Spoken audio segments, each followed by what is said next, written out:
जय हिंद दोस्तों। RP target education के यूट्यूब चैनल में आप सभी का स्वागत है। दोस्तों आइए देख लेते हैं डीएड एचआई फर्स्ट ईयर के पेपर नंबर 2। दोस्तों पेपर नंबर 2 के अंतर्गत वीडियो नंबर 5 होगा और यूनिट नंबर 3 होगा। दोस्तों यूनिट नंबर 3 के अंतर्गत आप देखेंगे जो टॉपिक आपको दिख रहा है श्रवण बाधिता की पहचान एवं मूल्यांकन। दोस्तों यहीं पर हम बता देना चाहते हैं कि जो ये पेपर नंबर आपका 1 है इसमें भी आप ये टॉपिक पढ़े हैं। अगर नहीं पढ़े हैं तो आप वो वीडियो पेपर नंबर 1 के अंतर्गत जा करके आप देख लेंगे, क्योंकि इस वीडियो में केवल शॉर्ट रूप में ही हम बताने का प्रयास करेंगे। बृहद रूप में आपको पेपर नंबर 1 में हम पढ़ा चुके हैं, लेकिन टॉपिक आपका यूनिट नंबर 3 है, उसमें पूछा गया है श्रवण बाधिता की पहचान एवं मूल्यांकन, इसलिए मैं टॉपिक वाइज क्लियर करा रहा हूँ। तो आपको पेपर नंबर 2 के अंतर्गत यूनिट नंबर 3 में भी ये टॉपिक देखने के लिए मिलेगा। दोस्तों इसमें है टॉपिक ये है, क्या यहीं पर थोड़ा सा हम समझ लेते हैं। श्रवण बाधिता की पहचान यानी जो बच्चे श्रवण बाधित हैं उसकी हम पहचान कैसे करेंगे, इस टॉपिक के अंतर्गत यही है। तो दोस्तों श्रवण बाधिता की पहचान आप कैसे करेंगे, जांच करेंगे।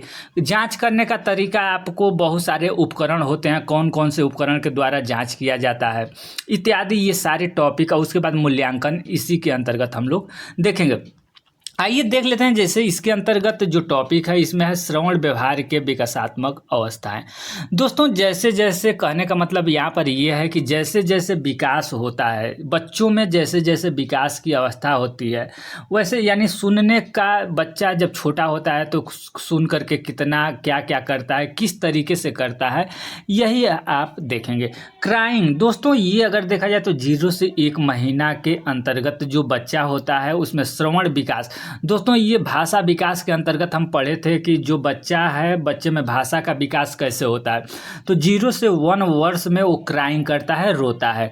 उसके बाद से crying, cooing, babbling, echolalia first word, इस तरीके से हम आपको बताए थे कि बच्चों में भाषा का विकास कैसे होता है।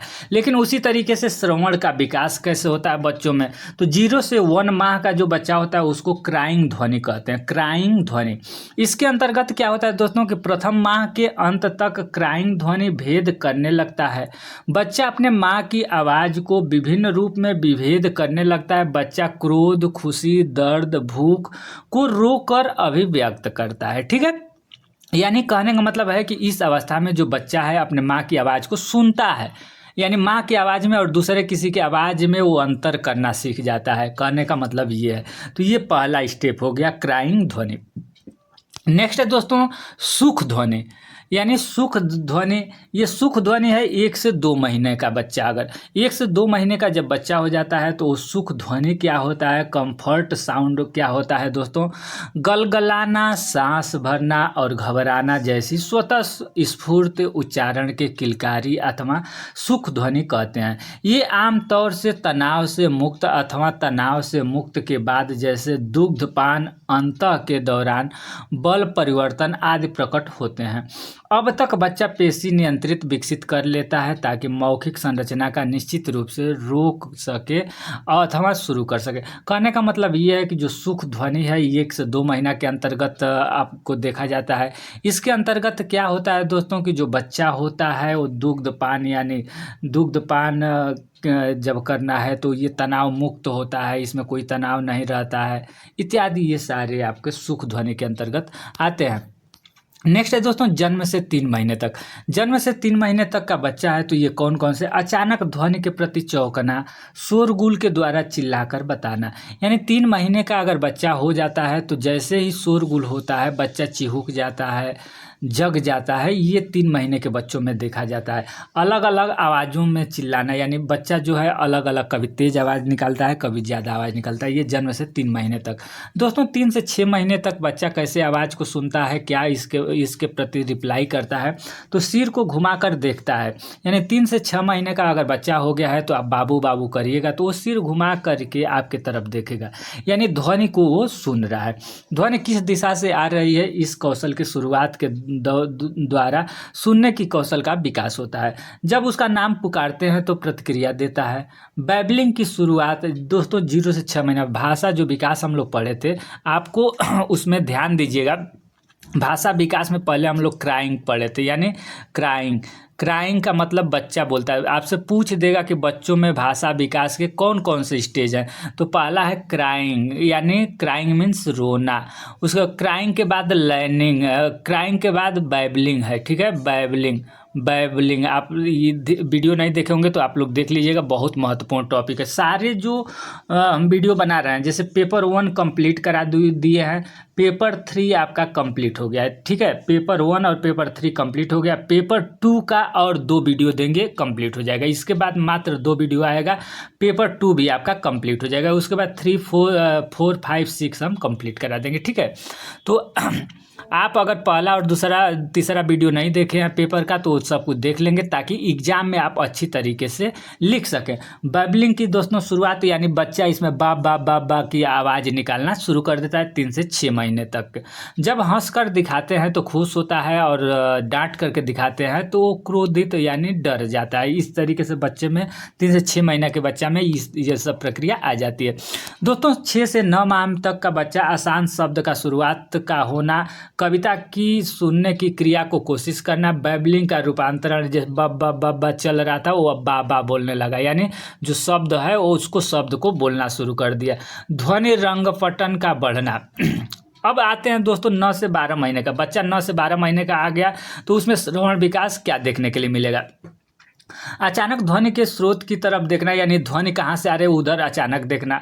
पशु या वाहन की ध्वनि को की नकल करना, जैसे पी पी पी, भो भो भो इत्यादि जो भी आवाज़ आती है। तो बच्चे देखे होंगे 1 साल का बच्चा है तो जब कुत्ता बोलता है भो, तो वो भी बच्चा बोलता है भो। तो ये सब आवाज़, पी, ट्रेन की आवाज़ इत्यादि, ये सब बच्चा अब 1 साल का हो जाता है तो ये निकालना और अंतर करना सीख जाता है। शब्द को सुधारने की समझ होना, संगीत का उत्तर देना, प्रतिक्रिया, शब्द बोलने का आरंभ, यानी शब्द बोलने का फर्स्ट वर्ड। दोस्तों जो भाषा विकास हम पढ़ाए थे कि भाषा विकास के स्टेजेस कौन है, चरण कौन है, तो उसमें पहला क्राइंग था, दूसरा बैबलिंग था, तीसरा लर्निंग था, चौथा इको ले लिया था, और 5वां आपका फर्स्ट वर्ड। यानी 9 से 12 महीना में बच्चा 1 साल का होता है तो फर्स्ट वर्ड बोल देता है, ठीक है। तो यही है, यहाँ भी सुन करके जो फर्स्ट वर्ड है ये बोल देता है। शब्द बोलने का आरंभ होता है। वस्तुओं के उच्चारण एवं हाव भाव का होना। दोस्तों 12 से 18 महीने का बच्चा हो गया तो इसमें श्रवण विकास का जो स्टेजेज है क्या होगा, तो 50 से 75 शब्दों को जान जाता है। विषय बिंदु के साथ शरीर के भागों के नाम को जानता है। शब्द का जोड़ना या नकल करना सीख जाता है। कुछ कथन एवं शब्दों का अर्थपूर्ण के उपयोग का न होना ये भी समझ जाता है। 18 से 24 माह तक का बच्चा, यानी जब बच्चा 18 से 24 महीने का हो गया तो दोस्तों वो क्या क्या सीख लेता है ये आप लोग देख लीजिए। 300 से 500 शब्दों के बारे में जानने लगता है। आदेश के 2 चरणों में पालन करता है। कहानी को पसंद करता है। प्रश्न का उत्तर देता है। संज्ञा एवं क्रिया को अधिक शब्दकोश में विस्तार करता है। अपने नाम को सुनना एवं कहना इत्यादि जानता है। कविता गाने को मिलाना एवं जोड़ना जान जाता है। अनुभव का वर्णन करना जान जाता है। दोस्तों अब 2 से 3 साल का बच्चा, 2 से 3 साल का बच्चा हो जाता है तो ध्यान को एकत्र करके सुनना, वाणी को, भाषा को, वाणी के भाग को शब्दकोश का विस्तार से ग्रहण करना और सर्वनाम शब्दों को अधिक निकालना इत्यादि ये शुरू कर देता है। 3 से 4 साल का बच्चा हो जाता है दोस्तों तो ये क्या क्या सीख जाता है, तो रैक्षिक शब्दों एवं कालों को समझना, आसान कहानी कथनों का पालन करना, वार्तालाप कौशल का विकास, प्रश्न का आग्रह करना और पूछना, ये सब 3 से 4 महीने का बच्चा होता है तो सीख जाए। दोस्तों अब 4 से 5 महीने का जो बच्चा होता है ये क्या क्या जान जाता है, तो व्यस्क या बड़ा शब्दकोश को बहुत पहुँच कर ग्रहण करना, समय से अधिक साफ बोलना, कठिन वाक्यों के उपयोग का वर्णन करना, काल्पनिक नाटकों का नकल करना, फिल्म एवं कहानियों को ध्यानपूर्वक सुनना, वार्तालाप करना इत्यादि ये सब। दोस्तों अब आता है यहाँ पर श्रवण जो दोष है, श्रवण दोष की शीघ्र पहचान। इसका जो पेपर 1 है दोस्तों, पेपर 1 में हम बार बार बता रहे हैं कि पेपर 1 में हम लोग इस टॉपिक को अच्छी तरीके से पढ़ लिए हैं, लेकिन यहाँ भी टॉपिक आपका पेपर नंबर 2 में दिया है, इसलिए आपको रिवीजन के तौर पर लिख दिया है और करा दिया है ताकि आपको ये पता चले कि ये भी टॉपिक इसके अंतर्गत है। श्रवण दोष की शीघ्र पहचान। दोस्तों श्रवण दोष अगर किसी बच्चे को हो गया है, बच्चा सुन नहीं पाता है, तो उसके लिए हम क्या करेंगे, श्रवण दोष की पहचान उसका हम कैसे करेंगे। अभी आप लोगों ने ऊपर देखा कि बच्चा कैसे कैसे सुनता है। जैसे हम बोले हैं कि 2 से 3 महीने का अगर बच्चा होता है तो ताली बजाने पर या शोर मचाने पर चिहुक जाता है। तो अगर कोई बच्चा सो रहा है और आप ताली बजाएंगे तो वो बच्चा चिहुक जाएगा या पलक झपकाएगा। तो ये हम देख लेंगे, अगर पलक नहीं झपकाता है, ताली या थाली गिरता है, आवाज़ आती है, बच्चा नहीं चिहुकता है, तो हम जान जाएंगे कि बच्चे लग रहा है सुन नहीं पा रहा है। तो ये फॉर्मल टेस्ट के अंतर्गत आता है, इनफॉर्मल टेस्ट के अंतर्गत आता है। और फॉर्मल दोस्तों अगर टेस्ट देखिए, यहाँ पर एक बात और आपको हम बता देना चाहते हैं कि जब रिवीजन हो रहा है तो आप रिवीजन है। श्रवण दोष की शीघ्र पहचान। श्रवण दोष की शीघ्र पहचान का मतलब हो गया कि श्रवण दोष को हमें जल्द से जल्द पहचान कर लेना। जैसे ही हम जल्द से जल्द पहचान कर लेंगे, उसके इलाज के लिए हम उचित मशीन लगा देंगे और उचित थेरेपी देने लगेंगे, तो ये बच्चा में जल्दी से जल्दी विकास हो जाएगा। यही श्रवण दोष की शीघ्र पहचान है और शीघ्र हस्तक्षेप होता है। ठीक है, हस्तक्षेप का मतलब उपचार करना शुरू कर देना। शीघ्र पहचान के महत्व दोस्तों अभी हम बताएं कि शीघ्र पहचान, जैसे आपको कोई भी रोग हुआ है, आप अपने से लिखेंगे तो और अच्छा रहेगा। आपको कोई दिक्कत या समस्या हुआ है, पेट में ही दर्द है, तो पेट में क्यों दर्द है, आप दर्द की दवाई खाते हैं रेगुलर 1 महीना 2 महीना से खा रहे हैं, ठीक है, ठीक नहीं होता है। अब वही अगर आप अल्ट्रासाउंड कराएंगे तो आपको पता चला कि पेट में पथरी है, तो पथरी है, पथरी का हमें पता चल गया, तो शीघ्र पहचान अगर हमें पता चल गया कि शीघ्र पथरी है पेट में, तो उसको हम तुरंत ऑपरेट करवा के निकलवा देंगे और हम बिल्कुल स्वस्थ हो जाएंगे। तो वही है कि श्रवण दोष का जल्द से जल्द अगर पहचान कर लें और उसका उचित हियरिंग एड दे दें और उचित थेरेपी देना शुरू कर दें तो वो अच्छा हो जाएगा। ये आपके कहने का मतलब है। दोस्तों क्रांतिकाल ये 0 से 5 वर्ष तक क्रिटिकल एज या क्रांतिकाल कहा गया है, यानी बच्चा जन्म लेता है तो वहाँ से लेकर के 5 वर्ष तक उसका जो भी सीखने की क्षमता होती है बहुत तेज होती है। इस समय उस बच्चे को जो भी सिखाया जाए वो बहुत जल्दी ग्रहण कर लेता है।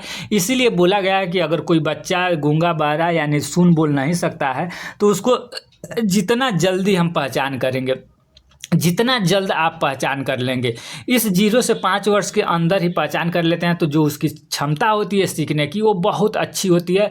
और इसी बीच अगर मशीन लगा करके 0 से 5 वर्ष के बीच में बच्चे को मशीन लगा करके उचित थेरेपी देंगे, बुलवाएंगे, तो वो जल्दी बोलना सीख जाएगा। आप खुद सोचिए कि कोई एक है कि जिसको 12 साल में हमें पता चला कि इसको श्रवण दोष है, ये बच्चा सुन नहीं पा रहा है, और ये 12 साल का हो गया है, इसको मशीन हम लोग लगा देते हैं सुनने की। अब ये सुन रहा है लेकिन 12 साल तक आवाज़ कोई नहीं सुना है, तो इसको सीखने में कितना टाइम लगेगा। कोई बच्चा 1 वर्ष का है, 1 वर्ष का कोई बच्चा है, उसको सुन नहीं रहा है और उसको जांच पता चल गया और उसको मशीन आप लगा दिए, हियरिंग एड सुनने लगा, तो 1 वर्ष से ये आवाज़ सुनने लगा, ये 12 वर्ष के बाद आवाज़ सुन रहा, तो किस में जल्दी विकास होगा, 1 वर्ष। यानी जितना जल्दी हम पहचान करेंगे, मशीन लगाएंगे, इलाज करेंगे, उतना ही जल्द बेहतर होगा। यही है श्रवण दोष की शीघ्र पहचान है। हस्तक्षेपन क्रांतिकाल दोस्तों 0 से 5 वर्ष की क्रांतिकाल होती है, इसमें जो भी बच्चे को सिखाया जाता है बहुत अच्छा सीखता है, ये क्रांतिकाल के नाम से जाना जाता है। शीघ्र हस्तक्षेप दोस्तों अभी हम बता ही दिए कि श्रवण दोष का शीघ्र पहचान हम करके उसके बाद उसका हस्तक्षेप का मतलब उसको मशीन लगाना, उपचार करना इत्यादि। शीघ्र हस्तक्षेप के सेवादाता दोस्तों, शीघ्र हस्तक्षेप यानी जो उपचार करना है, बच्चा अगर पता चल गया कि ये बच्चा बोल सुन नहीं सकता है तो उस पर किसका किसका रोल है, यानी कौन कौन सेवा देगा। माता पिता दोस्तों, माता पिता का तो महत्वपूर्ण रोल होता है क्योंकि 24 घंटा बच्चा माता पिता के साथ रहता है। अभिभावक, घर के जो अभिभावक हैं वो भी अपना अच्छा सहयोग देंगे। विशेष शिक्षक, मनोवैज्ञानिक, बाल रोग विशेषज्ञ, सामाजिक कार्यकर्ता, ऑडियोलॉजिस्ट और स्पीच थेरेपी, ये सारे शीघ्र हस्तक्षेपन यानी उस बच्चे को सुधार करने में ये अपना मुख्य योगदान देंगे। शीघ्र हस्तक्षेपन का उद्देश्य दोस्तों, शीघ्र हस्तक्षेपन का उद्देश्य क्या होगा। शीघ्र हस्तक्षेपन का मतलब कि शीघ्र हस्तक्षेप का मतलब आप तो समझ ही गए होंगे कि बच्चे को पहचान करके उसके बाद जो भी उसको हम इलाज कर रहे हैं, जो भी हम उपकरण श्रवण यंत्र दे रहे हैं उसको स्पीच थेरेपी, ये हस्तक्षेपन के अंतर्गत आ गया।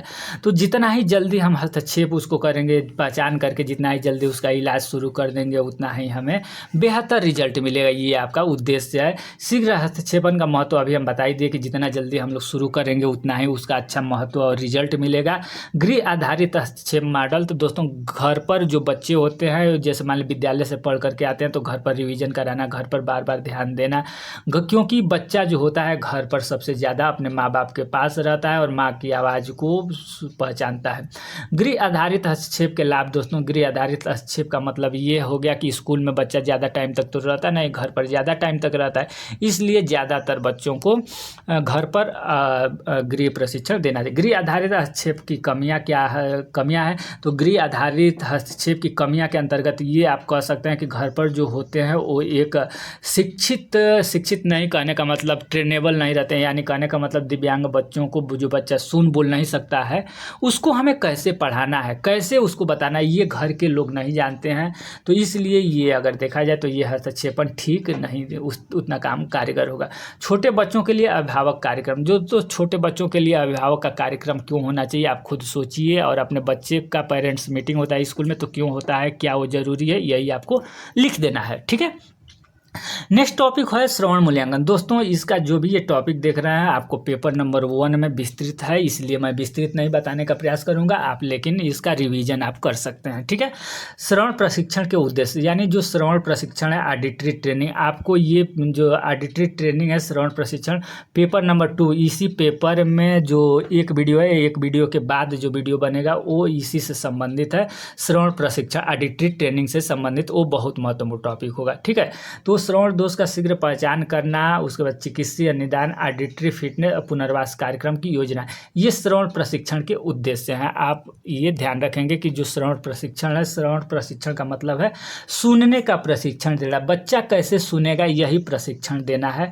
अब वही जो बच्चा कैसे सुनेगा ये प्रशिक्षण हम देंगे, उसका उद्देश्य क्या है, तो उसका उद्देश्य यही है कि श्रवण दोष का शीघ्र पहचान कर लेना है, चिकित्सीय निदान कर देना है, ऑडिटरी फिटनेस कर देना है, पुनर्वास कार्यक्रम की योजना बना लेना है और बच्चे को पढ़ाना शुरू कर देना है। अब श्रवण प्रशिक्षण के प्रकार, दोस्तों यहाँ श्रवण प्रशिक्षण, जो श्रवण प्रशिक्षण होगा उसके कितने प्रकार होते हैं, तो उसके 4 चरण होते हैं। ये हम लोग इसी पेपर नंबर 2 के अंतर्गत नेक्स्ट वीडियो में हम देखेंगे, ठीक है, वहाँ टॉपिक है इसका। अब आ गया श्रवण प्रशिक्षण का वर्गीकरण। जो दोस्तों जो श्रवण प्रशिक्षण है उसका वर्गीकरण कैसे होता है, तो अनौपचारिक श्रवण प्रशिक्षण और औपचारिक श्रवण प्रशिक्षण। दोस्तों अनौपचारिक का मतलब ये होता है, अनौपचारिक का मतलब एक सामान्य भाषा में आप कहें तो काम चलाऊं इसको कह सकते हैं, बिना औजार का, बिना कोई उपकरण का, ऐसे ही। यानी यहाँ पर ये कह लेंगे कि ताली, जैसे बच्चे का श्रवण ये जांच करना कि बच्चा सुनता है कि नहीं, तो इसमें हम लोग क्या करेंगे, ये अनौपचारिक परीक्षण के अंतर्गत आएगा कि ताली बजा देंगे, थाली गिरा देंगे, बच्चा अर्ध निद्रा में है तो उसके पीछे कान के पीछे ताली बजाएंगे, ये अनौपचारिक परीक्षण के अंतर्गत आएगा। इससे हमें केवल पता चलेगा छटनिंग, यानी इसको सुनता है कि नहीं सुनता है। लेकिन जो औपचारिक श्रवण प्रशिक्षण होगा दोस्तों, ये छटनिंग, यानी हमें पता भी चल जाएगा कि इस बच्चे को सुनने में समस्या है और कितना सुनने में समस्या है, किस लेवल पर सुनने में समस्या है।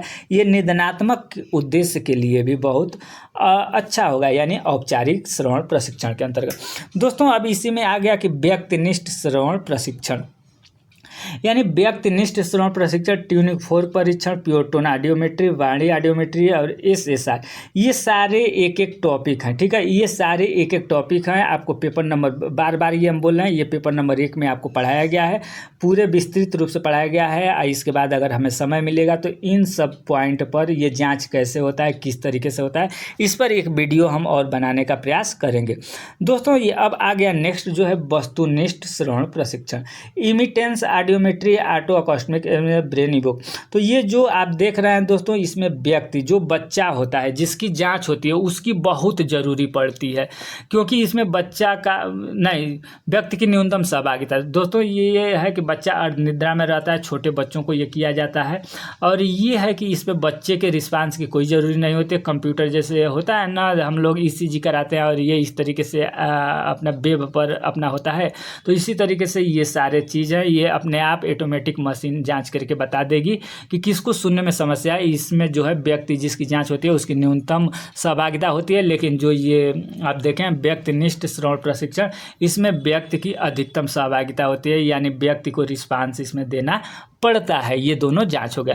दोस्तों ये टॉपिक आपको कैसा लगा, इसके बाद जो नेक्स्ट वीडियो देखेंगे श्रवण विस्तारक उपकरण यानी जिसको हियरिंग एड बोलते हैं, और इसको हम कान की मशीन भी बोल सकते हैं, कान के सुनाई की मशीन।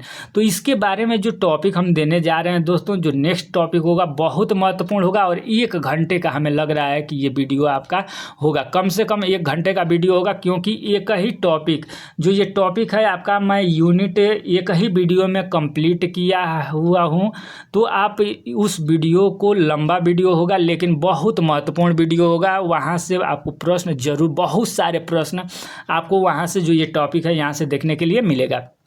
तो चैनल पर नए हैं तो चैनल को सब्सक्राइब कर लेंगे, क्योंकि इस चैनल पर आपकी तैयारी शुरू हो गई है। Paper number 1, paper number 3 complete है, पेपर नंबर 2 आपका 2 वीडियो में कंप्लीट हो जाएगा।